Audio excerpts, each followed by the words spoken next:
Buddy, what's the greatest single moment or result that's remarkable to you in your incredible sailing career? Oh boy, you know, I think each one has a position in my heart for what it did for me at the time. I mean, starting out in scows on the Little Lakes of Wisconsin, and then for the first time going offshore, sailing other kinds of boats with pointed noses rather than the round nose scows. I guess the first big thing was the Mallory Cup of all things, North American Men's Championship, where you sail all kinds of boats, you rotate,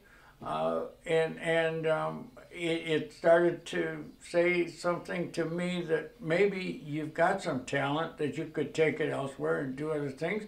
And then we went into the Flying Dutchman, and well, you know, we weren't on the #1 podium, but bronze medal wasn't all that bad. But then the next time around, I guess that the Soling gold medal meant probably the most to me, because it was a thing that you did for your country. You know, they played the Star Spangled Banner, and when it went up to the highest pole on the podium, and you know, you could feel the tingle in the back of your neck. That was fantastic.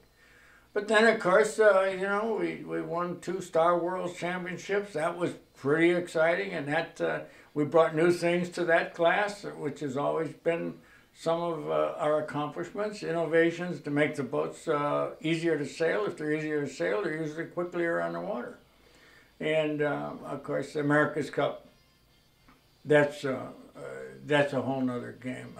It's a game on its own. It's the match racing part of it is exciting and fun, but it's so much to do with your design and your support team that it doesn't hold the same with me. Yeah, it's nice to win the America's Cup, but I'll take an Olympic medal. Compare the 2 Star Worlds to the America's Cup win.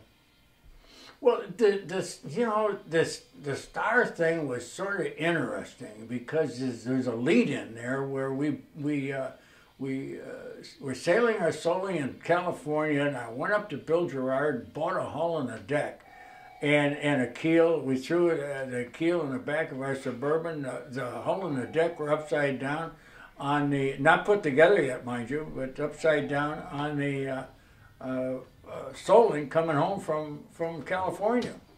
And we sort of began to work on that, and I was looking very diligently at the interior structure of the starboats at that time. They were pretty open. They were a little oil canny, so to speak, and so we came up, and they also wanted, you know, compartments where the boats would have their own buoyancy in case of a rail, you know, a sinking or a rail down or whatever you want to call it. So we came out with a structure that had compartments forward, compartment aft. The boat was structurally sound throughout the whole bit, and we pounded through the chop on San Francisco Bay so much faster than everybody else. It was you know, to be 2 minutes ahead at the first windward mark of the 1978 Worlds, sailing against Dennis Conner and Bill Buchan and Tom Blackaller and just about every you know, big name in one design sailing, and to smoke those guys after Dennis had won every race in Germany the year before. He never crossed us in the whole race, in the whole regatta. So I mean, wow. Talk about a thrill to bring that home. It was exciting.